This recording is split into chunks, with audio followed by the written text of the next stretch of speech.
Third official opposition main question, the honourable member for Calgary-Curry. Thank you, Mr. Speaker. Mr. Speaker, the people of Alberta don't like this government's attempt to cut them out of the process of determining whether the multi-billion-dollar high-voltage transmission lines that it's about to foist upon us and make us pay for are needed. The government is already letting ATCO and AltaLink move ahead with the planning of the lines between Edmonton and Calgary before Bill 50 has even been debated in this House. And then, when the PC Association was setting up its conference the weekend before last, it took sponsorship money from AltaLink to the Premier. This bill is so obviously contentious. It so obviously matters to Albertans. Doesn't he see that this looks as though AltaLink gets access to government in exchange for cash? The Honourable Premier. Mr. Speaker, the legislation will be before the House, I believe, tomorrow for second reading, and there will be opportunity for active debate. But as I said before, the critical need of new transmission infrastructure in the province of Alberta. We will not be able to achieve all of our economic goals if we don't have new infrastructure in place, and that's the purpose of the bill.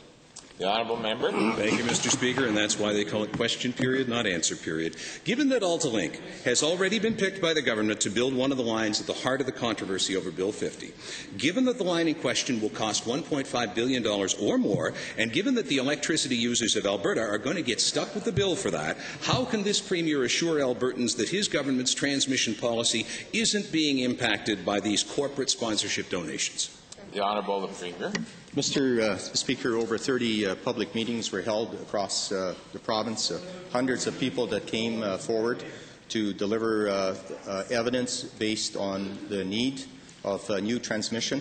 We are working on that. We want to, of course, do everything possible to tie all of the green energy sources that we have available to us, ensure that we are competitive in terms of our electricity rates, and moving badly needed electricity from one end of the province to another, and that is critical to Alberta's economic goals. The honourable member. Thank you, Mr. Speaker. You know, earlier this session I asked the Premier which lobbyists he and the other members of Cabinet were meeting with behind closed doors on Bill 50.